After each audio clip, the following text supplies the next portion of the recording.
Max, and we will be interviewing Stephanie and her animals. You want to tell us a little bit about yourself and your pets here? Sure. I'm Stephanie, and this is Seymour, and this is Cash. And these two are residents at Scales and Tails, which is the store that I manage. They stay there always, but they are two of many that are actually for sale there. And yeah, I've been the manager for 4 months. So, yeah. Tell us about your store. Is it what? It's basically just a reptile store. We do have some other odder animals. For instance, we breed naked rats and curly rats. But mostly it's feeder food for these guys and the animals themselves. And yeah, we breed every kind of food for them you can possibly think of. What do these guys eat? Well, Seymour eats rats. He eats guinea pig-sized rats that are huge, and he eats once a week. And then Cash eats mainly greens, but he really, really likes insects as well. Worms and superworms, crickets. Yep. I've been to your store. And I've seen what's inside. I know I've seen more than just snakes, reptiles, and rats. You got amphibians and what is the other one? Insects. Yes, we do. We sell. Okay. We sell hisser cockroaches, and some people use those as food, and others use them as a pet because they live a really long time. We have several different kinds of frogs there. We have dart frogs, which are non-poisonous in captivity because we don't feed them poisonous food. So they don't build up poison in captivity. We also have Pac-Man frogs, which can grow to be huge. They eat rats. It is really strange to watch a frog eat a rat. Yeah. We have stick bugs, Australian stick bugs, and those get to be about 12 inches long. They look like praying mantises, but they're actually just a stick bug. Anything? Ooh, there goes your guy. He likes to explore. Yeah. He likes to go hang out and see what's going on. Where are you going? I've seen different types of what are bearded dragons. There's some green, yellow, orange. Bearded dragons come in many, many different colors. One of the most common is the tan color that you see kind of on his tail. And that's a very, very, very common color. That's the most common color. He is a sunburst, and he is yellow almost everywhere. There's also citrus, and they have lots of different colors of orange in their patterns. Cash, where are you going? And then they have, there's ones that they're darker, a lot darker with browns and stuff, and they look like they have greens in them. He's obsessed with the TV. Hi, buddy. He's watching the TV. That is so funny. They have lots of different colors of bearded dragons. The rarest of them, now he sees himself. So that's funny. The rarest of them are, they're almost like purplish to them with dark brown and black, and then they almost look like they have a purple tint. And then there are different kinds as far as their skin. So he's a normal, he's kind of rough skinned. And then there is what's called a leatherback, which means his back is very smooth. Cash is entertaining us. The back is very smooth instead of bumpy. He's trying to eat me. That's funny. And then beyond the leatherback, then there's what's called a silkback, which means they're born with no scales. And I don't know if you saw the one that we have in the store. It looks like a really sick bearded dragon, but it just has no scales whatsoever. Oh. Oh, And wow. so it looks like skin like ours, but exactly like a bearded dragon. And those ones are very, very rare and hard to keep alive. So, wow, Cash, you like the TV. So, taking care of a bearded dragon, do you know any good pointers? Bearded dragons are one of the most easy animal to take care of. Easy reptile as well. They are good for kids because you can smack them. They think they're birds. They'll jump off of shelves and they don't hurt themselves. They're really easy in the sense of you just have to offer them greens every day and some bugs every couple days, twice a week. Other than that, they are the most docile, relaxed creatures. They are inquisitive. They like to explore. Main care, though, is make sure you have enough room for them to explore. Because if you just leave them in their cage, they don't do anything. They aren't going to learn and grow and change, and they aren't going to show their personality. Why are you trying to eat me on the TV, Cash?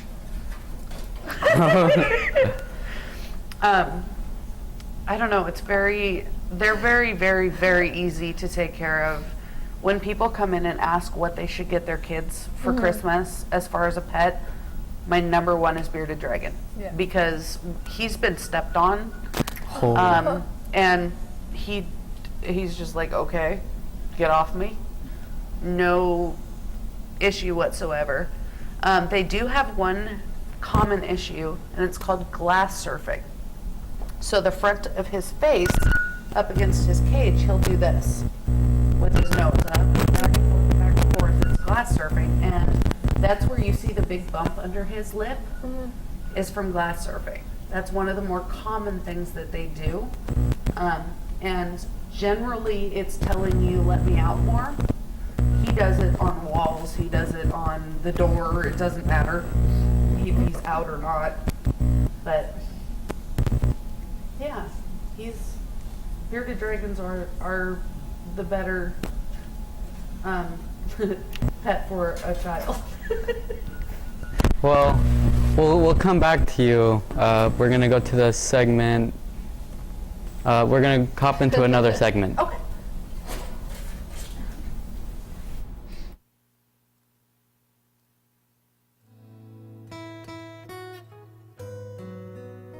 Hi, I'm Riley.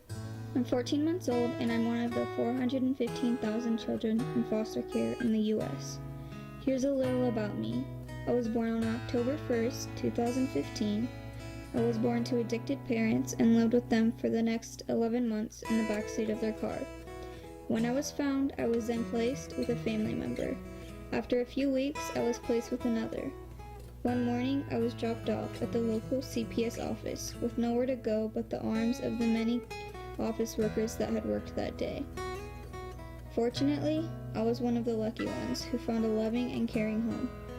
But not all kids are as fortunate as me. There are children in your community that need help from their community. Whether it's helping clothe them, feed them, or providing shelter, I believe in this community and I believe in you.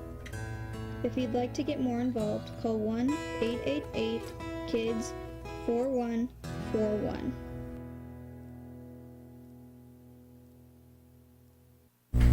And we're back to Charger Chat. This is Stephanie and her pet store's reptile. pet. The store's pets reptiles. Yeah, these two we've chosen to keep at the store kind of as to show people their personalities and things like that.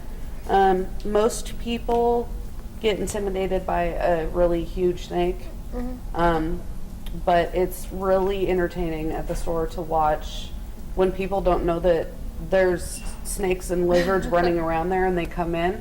and then they turn around and see this big snake staring at them from a tree, and you should hear the screams that we hear. They're hysterical.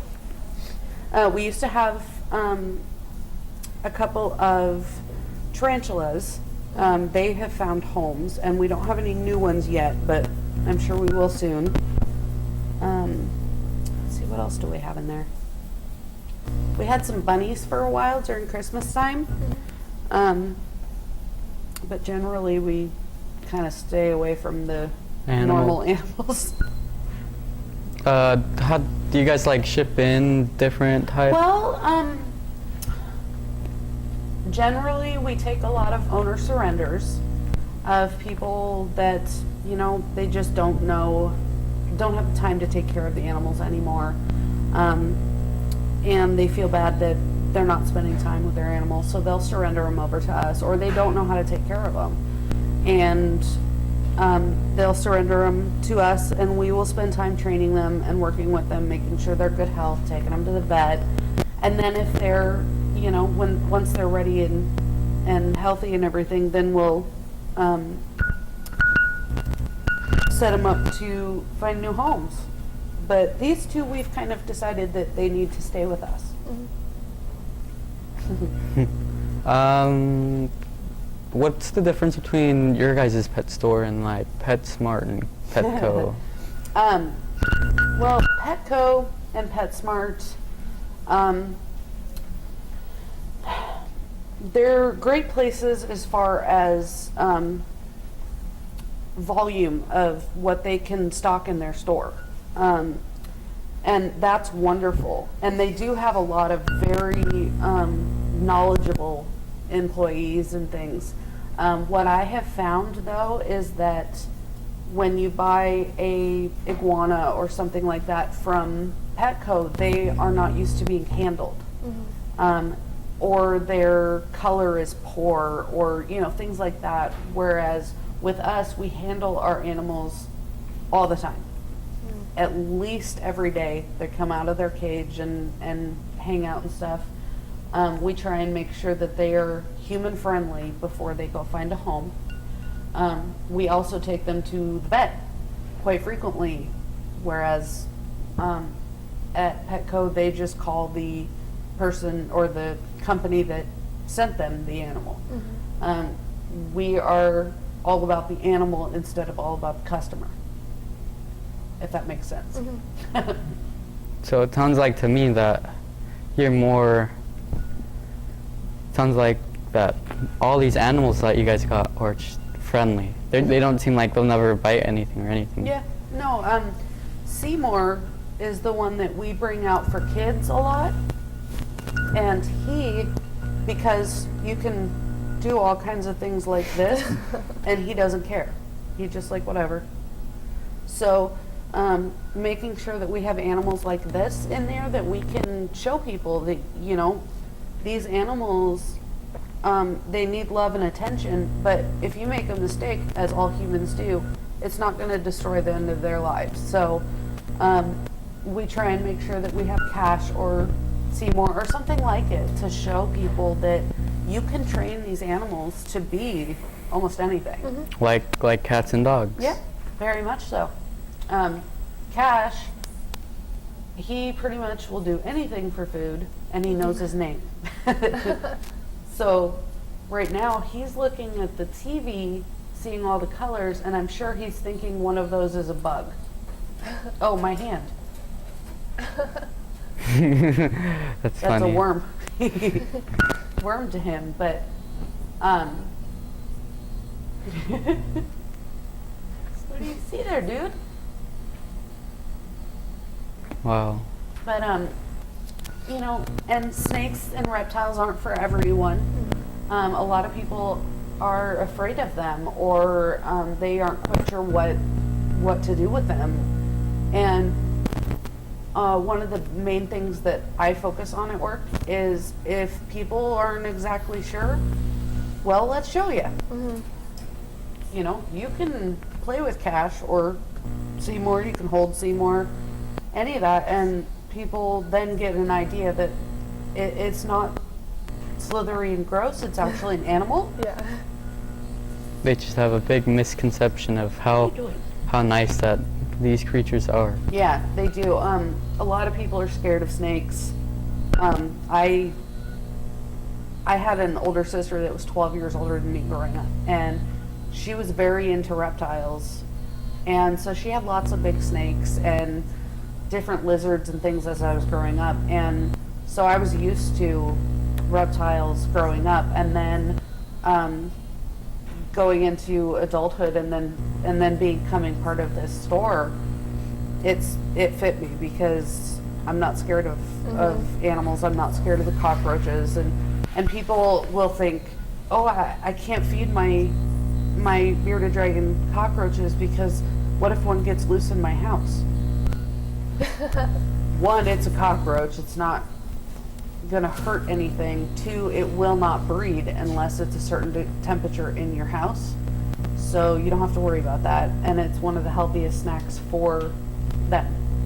So we try and give education at the same time as giving people what they need for their animals.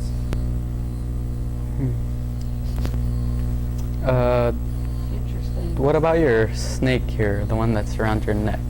Tell us about Seymour. Seymour is a 2-year-old rosy red-tailed boa. He was owned by a couple of people, and he was burned from a light, and then the people ended up having to move and so on. So they surrendered Seymour to us. And now he has just become someone that when people come in, they know to stop and pet Seymour. They know Seymour will either be in this tree, which we have a tree in the store for Seymour or the other snakes or lizards, but generally Seymour's in the tree or in his cage, and most people come in the door, automatically turn and, hey, Seymour. They know him as part of our store. And so we decided we're not going to sell him. We're going to keep him there and keep him as a common. You know, some of the other animals find homes and then we get new ones in, and it's constantly changing. But Seymour and Cash always stay the same. So it's a nice thing for people. I have about 3 people that have asked, can I buy him or can I breed him with my snake? So he's a very popular one, and Cash has to be one of the more popular lizards in the store. Yeah. Everybody just thinks he's a character. We also have another bearded dragon that we literally call him our guard dog because he up to the front door to see who's coming in. Over here. And he actually runs, and then he'll act like he's smelling, sniffing. Oh, that's him telling you, hi, I'm in charge, you know, I'm the big tough guy around here. That's what Cash is telling you when he bobs his head. All right, so we're gonna take a segment break, and when we get back, we're gonna talk about some stories about your store. Okay. My favorite quote is, "Not all who wander are lost, because I believe you were born for such a time as this. I truly believe you were created in your mother's womb to roar. It is no accident that you are here in this moment. You were born for so many reasons, and sometimes that reason can just be to live. You are here to fight through every obstacle that life throws at you.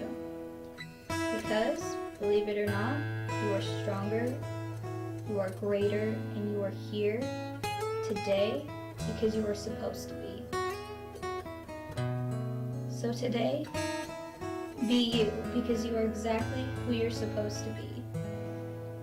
You're exactly where you're supposed to be. So remember this. You're stronger, and you can do it."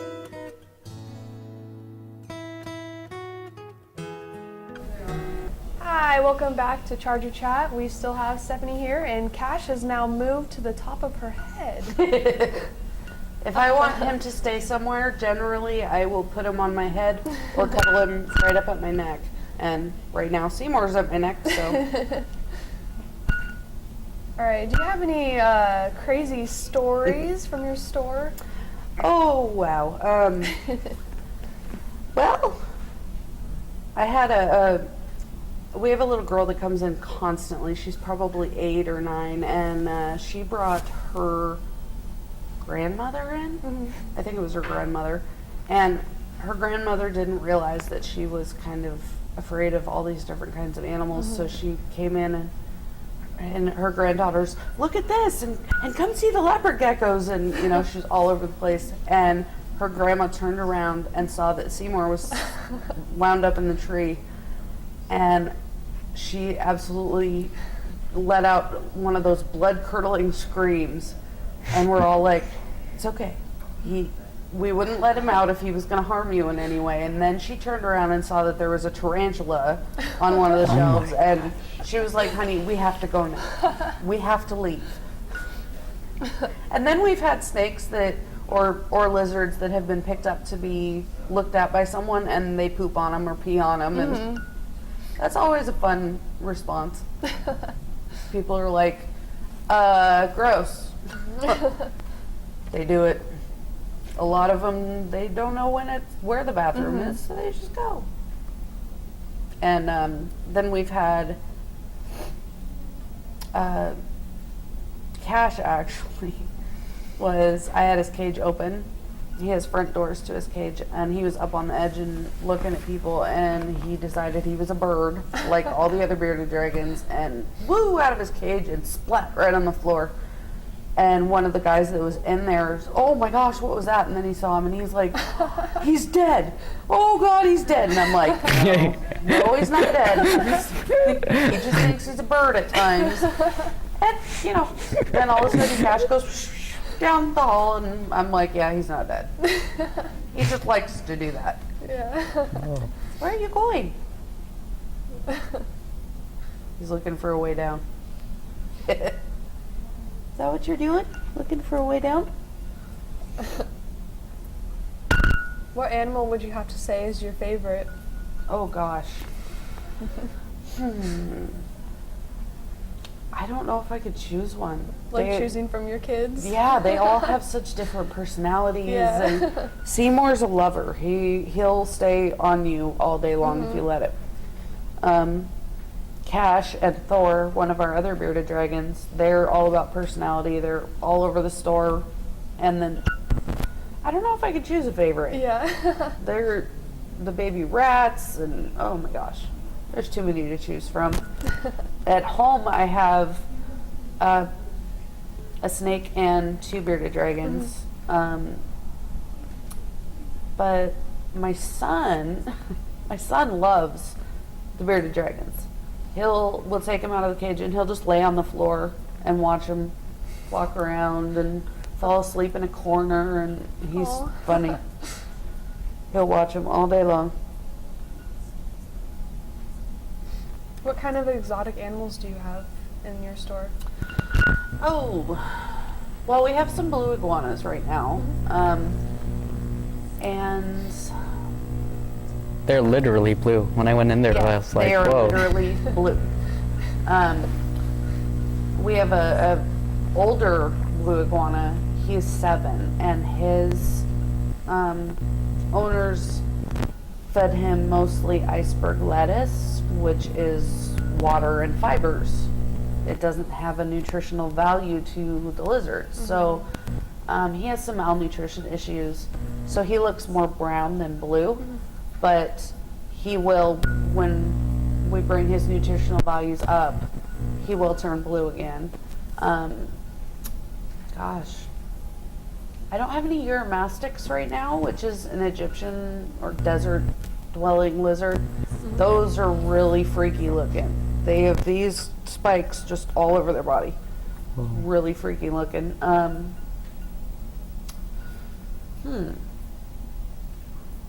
We have several different leopard geckos and crested geckos right now. And the crested geckos, some of them have no tails. And so people are like, what is that? And they only see, you know, if the lizard is hanging on the side of the glass, they only see the underside. Yeah. What is that? It's a crested gecko. It likes to hang upside down. Gosh. I don't know if I have anything like way out there right now. I just sold some sugar gliders, flying squirrels. Oh, whoa. Those guys are interesting. They're considered flying squirrels, but they're more related to possums than they are squirrels. So, but they're flying or gliding squirrels. I didn't even know you could have those as pets. Yeah. They make great pets if you have the time for them because they require companionship. Oh. Constant companionship. That is your baby if you have one. So, sold a couple of those, and they have a great home now. They're spoiled rotten. It's hysterical. She'll come in to get them food, and they mostly, when you take them out and about, they stay in this little pouch. You wear it as a purse. And so she'll bring them in with her and show me what their new thing is, or, you know, at first you couldn't put your hand in their cage. They were aggressive.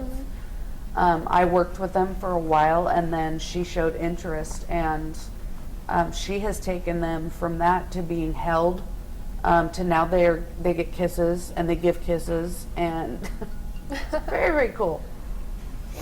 Well, we're gonna hop into one of our last segments. Okay. The Disney Princess. You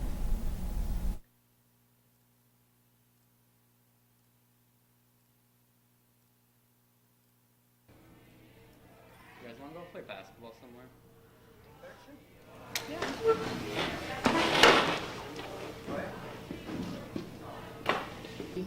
Okay, guys. I'll see you there. They always leave me. They know I don't have legs, and they just walk away from me.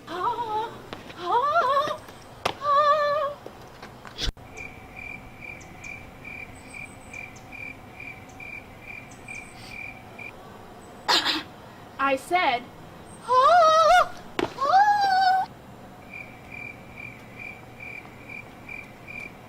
You okay? You want me to open the door for you?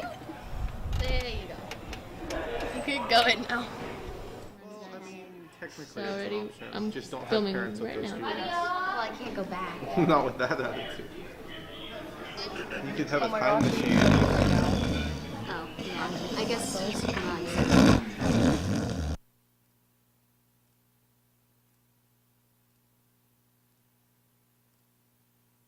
We are almost finished up, so is there anything you would like to add before we go? Well, we are located on State Street, 1068 State Street. We're directly next door to Metro PCS and across the street from Golden Corral.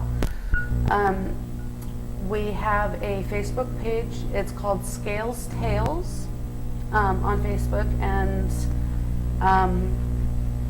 yeah, we can be reached by phone as well. That one is 360-386-9495. And I'm just the manager. The owner is Michelle. And she generally hasn't been to the store much lately. She had some family things that she's had to take care of. So I've been running it on my own. But hopefully she'll be back within the next couple weeks, and the store will bloom even more than it has. Ouch. Seymour, you're pulling on me. Oh, there. Where are you going, Cash?